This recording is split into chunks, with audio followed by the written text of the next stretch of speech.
Ya, pemirsa, Badan Pengelola Transportasi Jabodetabek atau BPTJ Kementerian Perhubungan mengusulkan kepada Gubernur DKI Jakarta Anies Baswedan untuk kembali memberlakukan kebijakan ganjil genap selama 15 jam. Iya, mengapa kebijakan ganjil genap selama 15 jam harus diterapkan? Saat ini telah ada rekan kami Priskela Puswa bersama Kabak Humas BPTJ Budi Raharjo. Silakan Priskela dengan laporan Anda.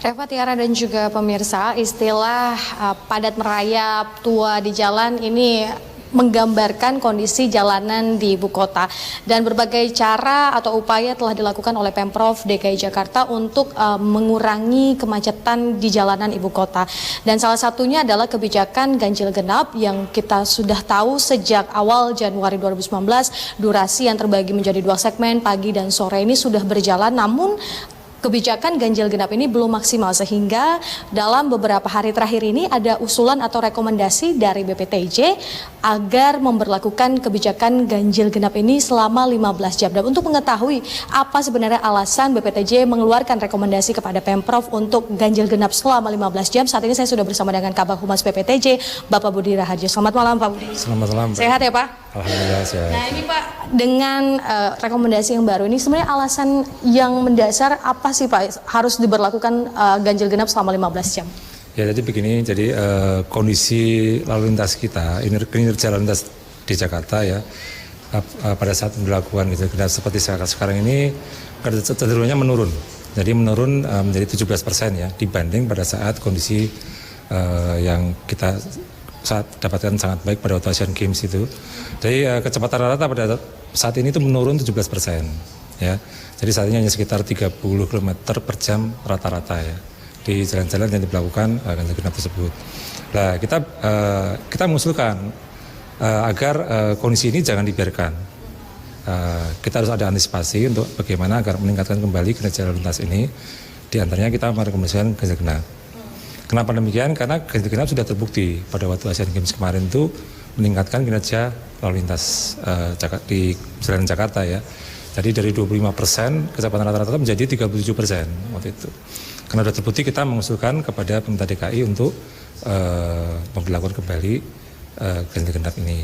Karena ada juga alasan lain, kita juga sampai sekarang belum melihat apakah ERP itu bisa diimplementasikan ya. Sebenarnya kita berharap sebenarnya ganjil genap memang bukan kebijakan yang sifatnya tetap. Namun ya permanen ya, harusnya ada kebijakan yang permanen dalam hal ini ERP. Namun apabila ERP memang belum bisa diimplementasikan, nah kita mengusulkan agar kebijakan ganjil genap diterapkan kembali seperti pada saat Asian Games. Untuk mengurangi kemacetan begitu ya? Mengurangi kemacetan ya. Nah ini usulan 15 jam apakah juga mengubah ruas jalan atau seperti apa Pak? Ya kalau usulan kita ya seperti saat Asian Games ya, tetap pada 10 ruas jalan itu. Tapi sejauh mana nanti bisa dipertimbangkan kembali melalui kajian-kajian dilakukan lagi gitu. Ya. Dan ini apakah juga hanya untuk roda 4 atau roda 2 juga supaya tidak ada diskriminasi begitu atau seperti apa Pak? Kalau kebijakan ganjil genap selama ini kita berlakukan pada kendaraan roda 4 ya. Namun kalau untuk pemberlakuan pada roda 2 ini harus ada pengajian terlebih dahulu ya. Jadi kita semua melakukan kebijakan berdasarkan kajian ya. Seperti Asian Games kita melakukan juga berdasarkan kajian. Jadi usulan kita tetap untuk kendaraan roda 4 terlebih dahulu. Nah Pak, ini selama kurang lebih 7 bulan sejak ganjil genap yang durasinya 8 jam dari untuk terbagi 2 pagi dan malam hari. Dan juga ini Pak, apakah memang 15 jam ini akan seberapa efektif sih Pak untuk bisa mengurangi kemacetan begitu Pak? Ya, saya kira ini sesuatu yang harus kita lakukan segera. Kalau kita lihat kebijakan yang paling bisa dilakukan ya kebijakan ganjil genap ya, dalam kaitan membatasi penggunaan kendaraan pribadi. Namun memang ada alternatif kebijakan lain kalau kita berharap membatasi penggunaan kendaraan pribadi, misalkan meningkatkan biaya parkir, kemudian juga memberikan pembatasan pada ERP tadi ya. Tapi karena kondisinya ini memang untuk jangka pendek yang paling bisa dilakukan ya memang ganjil genap. Ya. Dan kita berharap sebenarnya ganjil genap juga saya lagi bukan kebijakan sifatnya permanen. Ya kita berharap ganjil genap itu nanti juga akan disusuli kebijakan-kebijakan lain yang mungkin bisa saling mendukung. Ya. Seperti misalkan kalau tadi kebijakan pembatasan penggunaan bisa juga melalui kebijakan pembatasan kepemilikan. Misalnya pajaknya dipertinggi lagi, kemudian ada kewajiban-kewajiban tertentu seperti dulu pemerintah DKI pernah memberikan wacana akan menerapkan bagaimana agar pemilik kendaraan pribadi itu harus mempunyai garasi.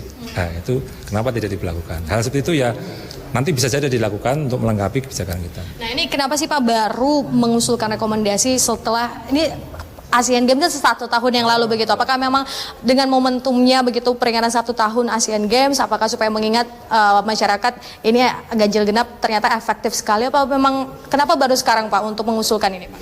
Ya kita pandang karena tadi ya, karena ternyata kecenderungan kondisi lalu lintas kembali menurun dan di sisi lain kita juga merasakan kan sebenarnya upaya pemerintah untuk menyediakan angkutan umum massal itu sudah semakin baik ya. Untuk tahun ini kita sudah merasakan MRT ya.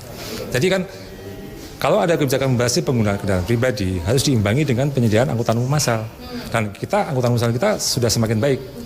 Itu makanya kita berharap agar pemerintah berharap agar masyarakat didoronglah untuk beralih dari kendaraan pribadi menuju ke angkutan umum massal karena kita semakin baik ini angkutan umum massal kita. Apalagi sudah ada MRT begitu ya? Betul, ada MRT ya. Dan juga pemerintah DKI juga sudah banyak menyiapkan dan juga sudah banyak berjalan kendaraan-kendaraan sifatnya feeder. Dari misalkan dari perumahan menuju angkutan umum massal terdekat itu sudah ada feeder ya seperti Jaklingko dan sebagainya. Dan juga di perbatasan yang menjadi lingkup dari pemerintah pusat yaitu BPTJ kita juga sudah banyak memperbanyak angkutan umum massal. Misalkan JR Connection, Jakarta Resident Connection itu sudah kita perbanyak, selalu kita kembangkan. Setiap beberapa bulan kita launching rute terbaru gitu. Dan Trans Jabodetabek juga ya Transjakarta yang kita tarik sampai daerah sekeliling Jakarta juga sudah semakin banyak. Ini supaya masyarakat juga gaya hidupnya bisa menggunakan transportasi umum gitu ya Pak ya? Betul ya. Jadi kalau kita hidup di megapolitan seperti Jakarta ya konsekuensi menggunakan angkutan umum itu harus ditaati lah ya karena tidak mungkin semua menggunakan kendaraan pribadi ya. Nah Pak ini rekomendasi sudah diberikan kepada Pemprov. Nah ini kapan waktunya Pemprov bisa merespon atau seperti apa BPTJ dengan Pemprov ini kapan Pak bisa? Maksudnya wacana ini kapan akan berlangsung? Apakah dijadikan atau tidak begitu? Ya, kami percaya pemerintah DKI akan menyikapi hal ini secara bijaksana ya dan secara tepat karena kita sama-sama punya tujuan yang sama tentang bagaimana agar kita membuat Jakarta atau Jabodetabek ini menjadi lebih lancar ya. Dalam waktu dekat saya kira ada respon dari pemerintah DKI dan sekali tidak salah Kepala Dinas Perhubungan DKI sudah menyatakan menyambut baik rekomendasi ini dan akan melakukan kajian. Melakukan kajian lagi nanti akan diberikan putusan yang paling baik lah seperti itu. Oke, siap. Terima kasih Bapak untuk informasi dan waktunya. Dan pemirsa, memang wacana ganjil genap 15 jam ini memang efektif untuk mengurangi kemacetan dan juga mengurangi polusi udara yang disebabkan oleh banyaknya kendaraan di Jakarta. Dan dengan demikian dapat kami sampaikan langsung dari kantor BPTJ kembali ke studio Reva dan juga Tiara. Iya, terima kasih rekan Priscila atas laporan Anda dan selamat bertugas kembali.